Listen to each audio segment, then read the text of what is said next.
What's the good word, Jets fans? It's your boy DKB here. Aaron Rodgers singled out this particular UDFA over his favorite wide receiver in the draft class, Malachi Corley, the Yak King, and over a year two undrafted free agent, Xavier Gipson, who he's also highlighted a number of times as being a guy that he's, thoroughly impressed with after being able to spend some additional time with some of these bottom tier guys. Undrafted free agent Irvin Charles is the name that Aaron Rodgers is pegging to hopefully step into a Mike Williams role within his offense, and it's up for grabs. Allen Lazard is on IR. Malachi Corley committed a cardinal sin when he dropped the ball before passing the goal line. So if he wasn't already in the doghouse after having multiple healthy scratch games, and then, of course, really not being a factor whatsoever in the games that he was in, as he only had two snaps on offense prior to this Texans game, I believe.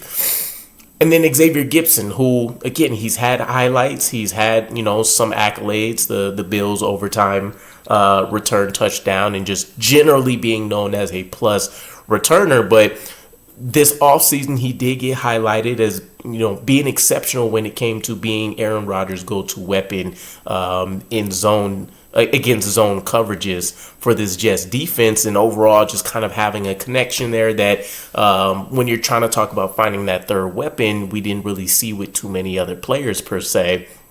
So I'm confused and kind of excited about this all at the same time, right? So let's talk Irvin Charles here for a second. Irvin Charles is a man that has had less than 50 snaps on offense over his last 2 years. Obviously, he's a special teams ace for us. Many people feel like he can be that Justin Hardy level quality type player when it comes to the special teams game, plus coverage defender, excellent gunner, and overall a pretty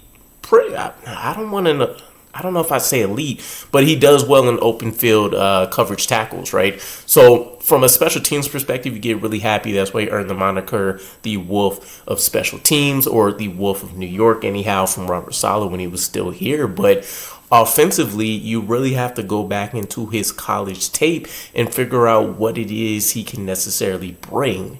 From a physical standpoint, it kind of makes sense for Rodgers to call out Irvin Charles, since they don't really have another build and archetype like that, especially with Allen Lazard being out right now. But Mike Williams aren't just growing out on trees. 6'4", 200 plus pound guys with above average speed for their size. And obviously Mike Williams brought the catch and traffic ability, he brought the elite radius, he brought the ability to high point a ball, and even, in my opinion, offered some yards after catch ability. That is not necessarily Irvin Charles' game, right? I'd have to dust back off the scouting breakdown video if I did one at the time when we brought him on. But overall, when you just look at what he's done in college from a high-level overview, and then trying to pick apart what we've seen from preseason games and coverage from national media, or at least the local beat writers, he obviously is going to have that incredible wingspan to him. He's going to be able to bring that big man ability where he can, post the guy up and really make sure he seals it to where only he's able to go and get the ball. But he's not overly fast. He's not overly twitchy, quick, an accelerator.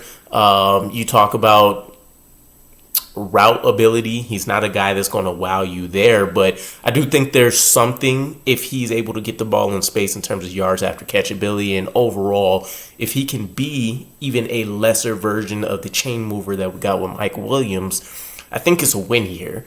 Now, Mike Williams in and of itself, when you want to talk about replacing him, right, it is curious, even if Irv Charles is the guy to step up, how much that'll be a factor, right? Now, Allen Lazard had a significant role with him being out. That obviously bumped up Mike Williams, so we'll see what that looks like right out of the gate. But still, Mike Williams wasn't a guy that was a heavy forethought or thought focal point for this Jets offense. So for us, it'd be more so just looking for a third weapon, right? And technically, you can even make the argument more so a fourth or a fifth weapon. But for a team that likes to I shouldn't say but has more success in 11 personnel as opposed to 2 tight end packages and things like that we've been running. When you need to give an Adams a break or you need to give a Garrett Wilson a break and you still get one or the other on the field, having a guy like Irvin Charles definitely gives you a bit of a matchup advantage in a lot of cases just because of the size, and it's easier, maybe a little bit more predictable, but it's easier to give him certain route packages or scheme up certain touches to where you can get him easily factored in. Now, while saying that, obviously that would be the same argument I would make for a guy like Malachi Corley.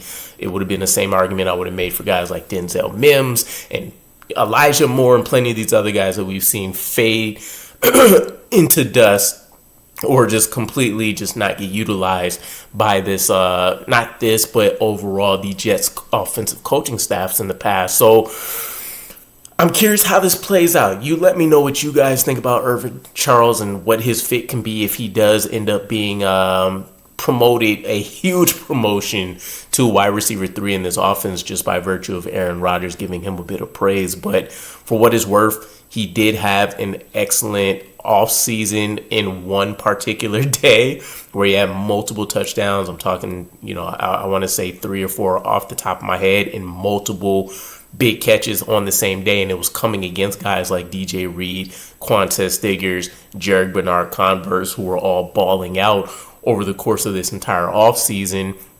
So that was impressive in and of itself. And then, of course, you had a Rodgers that praised him last year alongside the trio of Jason Brownlee and Xavier Gibson. But then he also name-dropped him again this offseason. And, of course, we're hearing about him now as a guy that Aaron Rodgers is thinking could step up for the Jets. So I'm curious to see how this plays out. Again, let me know what you guys think, and I'll catch you again. Peace.